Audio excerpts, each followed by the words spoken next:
The conference room was silent except for the sharp clicking of heels on marble as Claire Donovan, the formidable CEO of Donovan Enterprises, walked in. People whispered her name with awe and fear. She was young, brilliant, and beautiful, but her heart was rumored to be made of stone. She trusted no one, and the only thing that mattered to her was results. That morning, however, wasn't just another day of corporate dominance. It was the day she was set to meet the single father who had stubbornly applied for the position of her personal assistant. The doors opened, and Daniel Reyes walked in, holding his daughter's tiny hand. She couldn't have been more than 6, her backpack slightly bigger than her bright eyes scanning the intimidating room with surprising calm. Daniel looked tired, dark circles under his eyes, worn shoes, and a simple suit that had clearly seen better days. But he walked with quiet dignity, as if carrying the weight of the world yet refusing to let it break him. Claire leaned back in her chair, her sharp gaze flicking between father and daughter. "Mr. Reyes, you're applying for a position that requires total commitment. How do you expect to manage it while raising a child alone?" Daniel swallowed hard. "Because I don't have a choice. I need to build a life for her, and I'll work twice as hard as anyone else in this building if it means she's taken care of." Before Claire could respond, the little girl, Lily, piped up. "He already works twice as hard, ma'am. He makes me pancakes and still never lets me be late for school."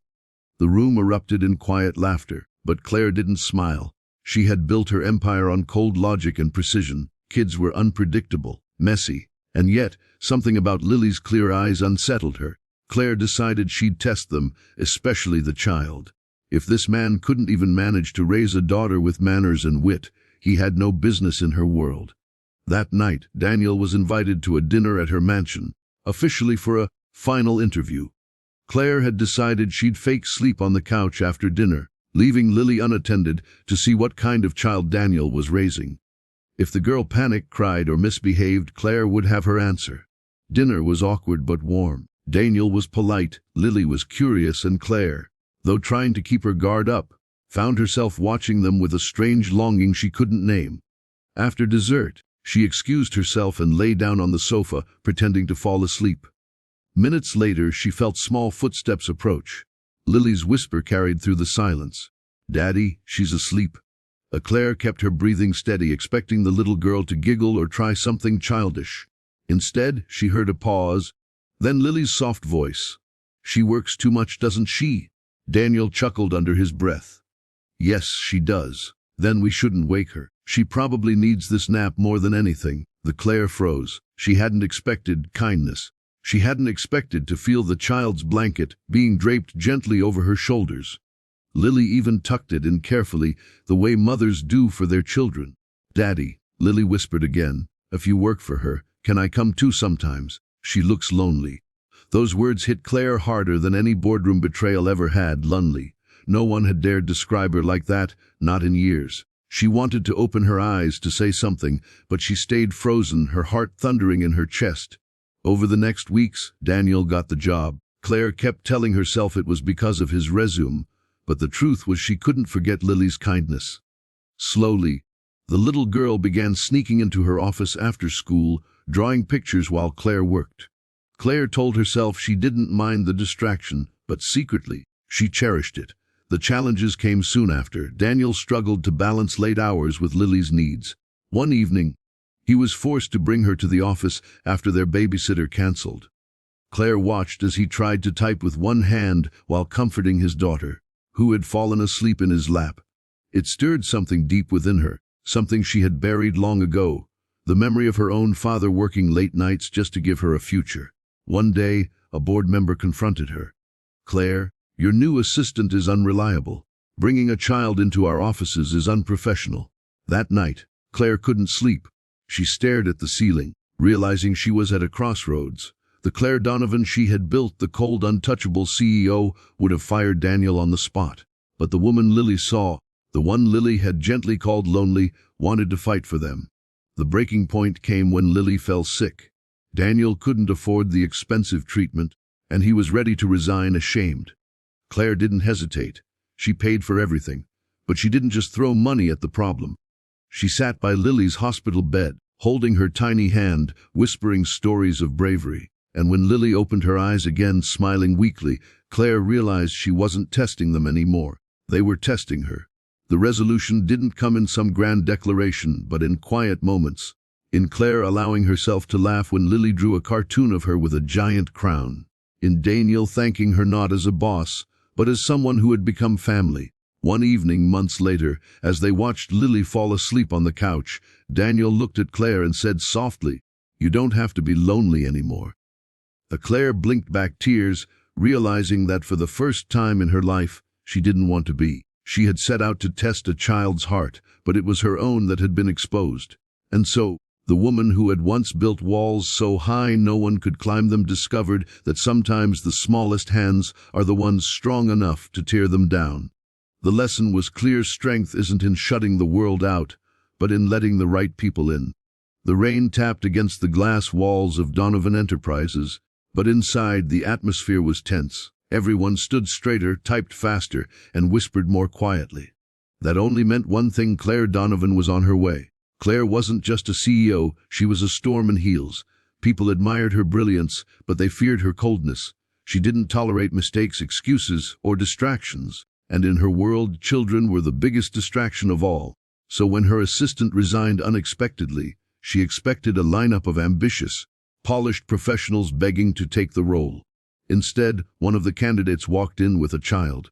Daniel Reyes held his daughter's hand firmly, as though letting go would mean losing everything. His suit was clean but worn, his tie slightly crooked, and exhaustion lingered in his eyes.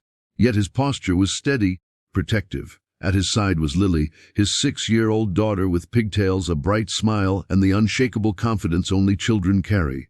Claire's eyes narrowed. A single father applying for the most demanding assistant job in the city. She already had her answer before he even sat down. "Mr. Reyes," she began sharply, "you're applying for a position that demands round-the-clock attention. You'll travel, you'll work late, you'll sacrifice personal time. How do you imagine raising a child alongside that?" Daniel's voice was calm, though tired.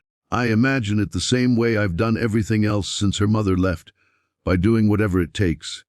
Claire leaned back, unimpressed. But before she could respond, Lily tilted her head and smiled politely.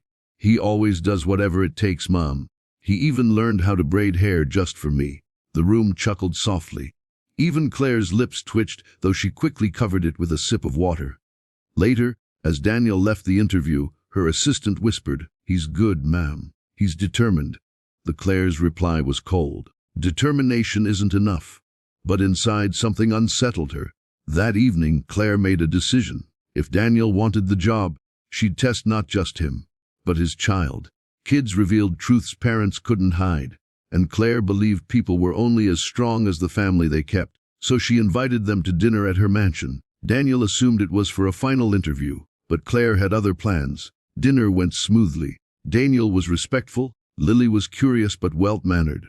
But Claire wasn't satisfied. She excused herself after dessert and fell asleep on the couch, waiting for the child to reveal her true nature. She heard whispers. "Daddy, she's asleep." Claire stilled, expecting Lily to poke at her, make a mess, or complain. Instead, the girl whispered softly, "She works too hard, doesn't she?" Daniel chuckled. "Yes, she does." "Then let's not wake her. She probably needs this nap." Claire froze. And then, to her shock, she felt a small blanket draped gently over her shoulders. Lily tucked it in carefully, the way a mother tucks in her child. "Daddy," Lily added in the smallest voice, "she looks lonely." Claire's chest tightened painfully. Lonely. That word hadn't touched her in years, not since she'd buried her heart under layers of power. She stayed frozen, her mind racing. The child wasn't just kind, she was perceptive. She saw through the armor. Over the weeks that followed, Daniel was hired. Claire told herself it was for practical reasons. He was organized, efficient, resourceful. But deep down she knew it was because of Lily. Lily began appearing in her office after school, doodling on notepads while Claire worked. At first, Claire pretended not to notice, but she caught herself saving the drawings, smiling at the stick-figure versions of Miss Claire with a crown. The challenges came quickly. Daniel struggled to juggle deadlines with parenting. One evening, when the babysitter canceled, he brought Lily to the office. Claire watched as he typed with one hand while his daughter slept in the other. It reminded her of her own father. who had worked himself to exhaustion to give her everything. The board noticed too, but not kindly. One executive confronted her. "Claire, this is unacceptable. An assistant with a child. It's a liability. Fire him." That night, Claire sat alone in her penthouse, staring out at the city. The old Claire, the one who built walls and lived by logic, would have fired Daniel instantly. But Lily's words haunted her. "She looks lonely."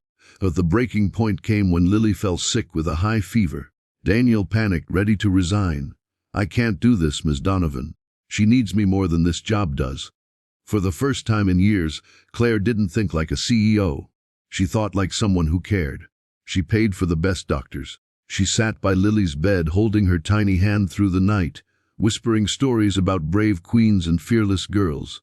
When Lily finally opened her eyes and whispered, "You stayed," Claire felt something shatter inside her.